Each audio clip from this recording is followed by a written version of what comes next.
Welcome to Mega 9 TV.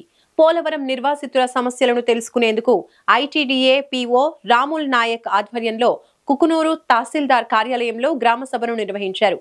Polavaram నిర్వాసితుల నుంచి అర్జీలను స్వీకరించారు. వినతి పత్రాలను పరిశీలించి వారి సమస్యలను అడిగి తెలుసుకున్నారు. 45.72 కాంటూరు లెవెల్ పరిధిలోని ముంపు గ్రామాల నిర్వాసితుల సమస్యల పరిష్కారానికి పెట్టిన అర్జీలను ఉన్నతాధికారుల దృష్టికి తీసుకువెళ్లి నిర్వాసితుల సమస్యలు పరిష్కారానికి కృషి చేస్తామని తెలిపారు. గత ప్రభుత్వం హయాంలో ఎన్ని అర్జీలు పెట్టినా తమ గోడును పట్టించుకున్న నాథులు లేరని, కూటమి ప్రభుత్వంలోనైనా నిర్వాసితుల సమస్యలు పరిష్కరిస్తారనే ఆశతో ముంపు గ్రామాల నుంచి బాధితులు పోటెత్తారు.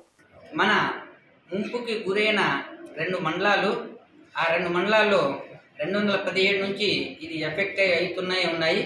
చాలామందికి మనము నిన్న జనవరికి 354 కోట్లు పంచాము.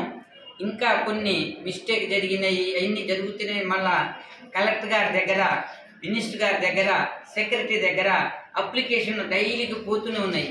దీనికి ఫుల్ స్టాప్ లేదా, ఇది ఎందుకు వస్తున్నాయి కాబట్టి ఒకరోజు ఒక మండలంలో గ్రామ సభ పెట్టి, ఇంకొక రోజు ఇంకొక మండలంలో గ్రామ సభలు పెట్టి దీనికి సంబంధించిన 41 అయినా కానీ ఆ ముంపు గురైన ఎవరికి నష్టం జరిగింది, ఎవరికి ఇంకా లబ్ధిదారులకి సాయం అందలేదు, అవి లిస్ట్ అవుట్ చేసి 217 కట్ ఆఫ్ డేట్ చేసాం కదా, ఆ డేట్ నుంచి ఆ సోషియో ఎకనామిక్ సర్వేలో లేని వాళ్ళు, ఒకవేళ ఆ ఊర్లో లేనప్పుడే వేరే చోట పోయిన వాళ్ళు, కొంత పరిణామాల వల్ల వీళ్ళు ఎలా చెప్పి పేర్లు తీసేసిన వాళ్ళు, ఏజీలో అప్పటికి 18 సంవత్సరాలు 1-2-3 ఏళ్ళు ఉన్నా కానీ దానికి ఎలో చేయని వాళ్ళు, అట్లాంటి చాలామంది అప్లికేషన్లు పెద్దవి ఎక్కడెక్కడో మొత్తం పోయి ఇస్తున్నారు.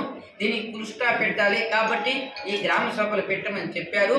మాకు ఇచ్చిన ఇన్ఫర్మేషను 41 దానికి మాత్రమే తీసుకోమని చెప్పారు. ఆ అప్లికేషన్ తీసి ఎంఆర్ఓ గారికి ల్యాండ్ సంబంధించింది మరియు ల్యాండ్ టు ల్యాండ్ దానికి రెవెన్యూ డిపార్ట్మెంట్ ఎంక్వైరీ చేసి, హౌసింగ్ ఉంటే పంచాయతీ హౌసింగ్ వాళ్ళు ఎంక్వైరీ చేసి యుద్ధప్రాతిక మీద చేపిస్తే ఆ సర్వే సోషియో ఎకనామిక్ సర్వే చేసిన 2017 చేసిన లిస్టులో ఇప్పుడు దాకా అందరు తిరుగుతున్నారు, అందరు అప్లికేషన్ ఇస్తున్నారు, ఒక్కటి కూడా ఇంక్లూడ్ చేయలేదు.